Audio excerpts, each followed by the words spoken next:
Alright, dans cette vidéo, on va regarder comment positionner deux morpheurs sur le même slider.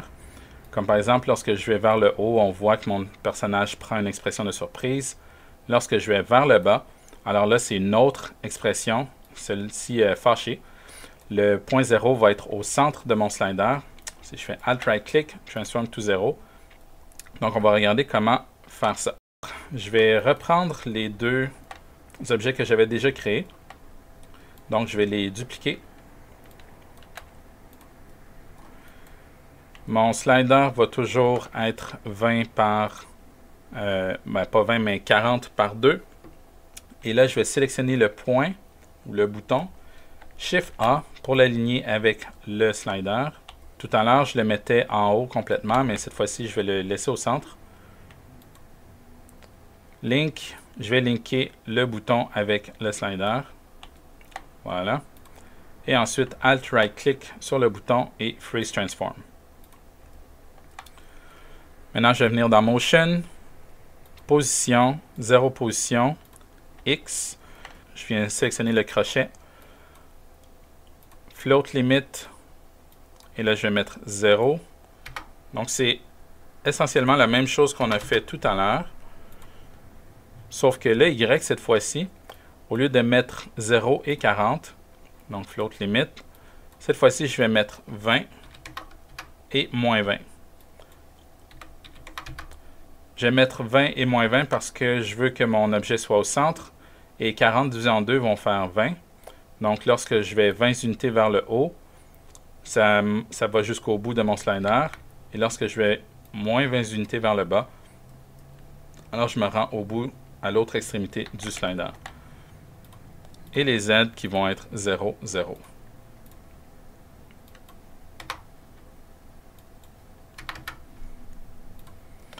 Alright.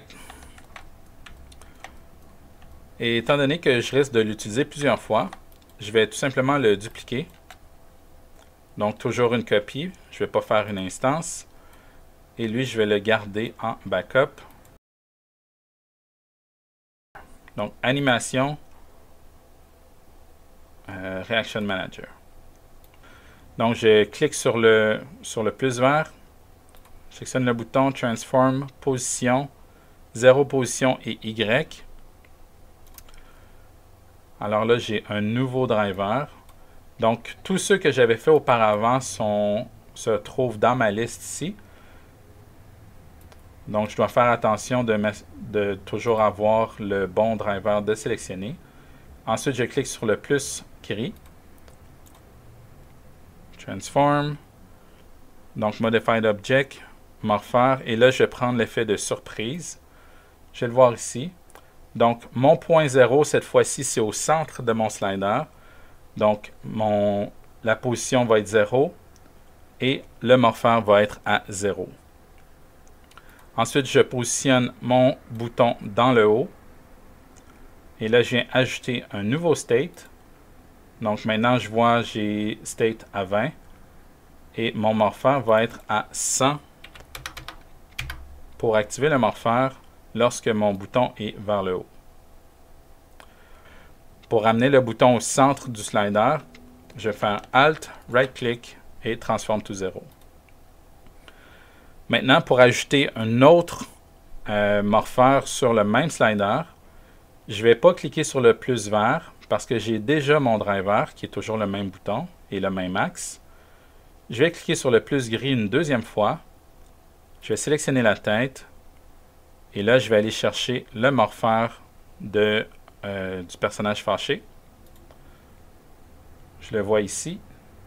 Donc, je suis à 0, ce qui veut dire que le morpheur Angry va rester à 0. Lorsque je vais le mettre en bas complètement, je vais ajouter un nouveau state. Sauf que cette fois-ci, je vois que j'ai également la surprise et le Angry.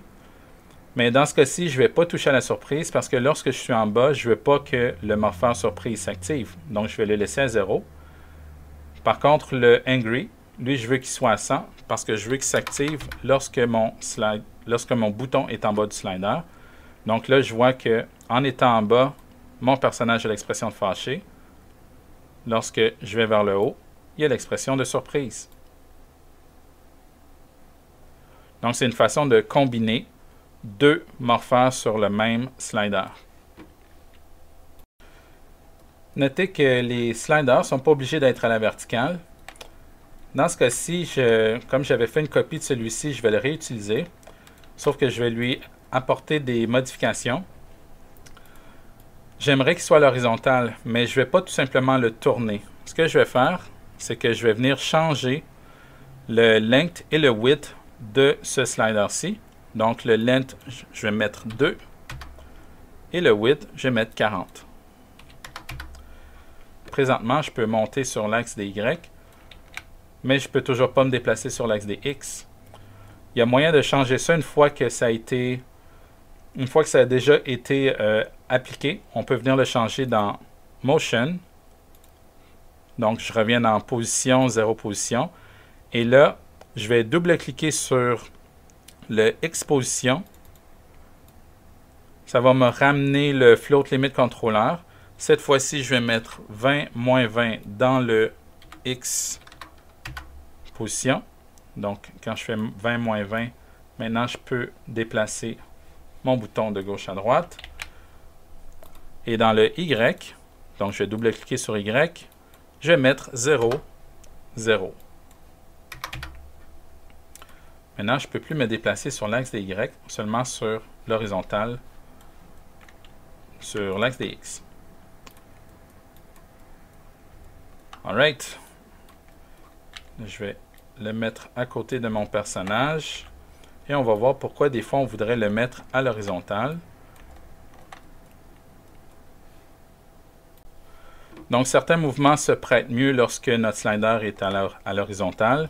Tout à l'heure, lorsque je suis en haut, mon personnage est surpris. Donc je montais le slider et ça coordonnait avec le fait que les sourcils montent.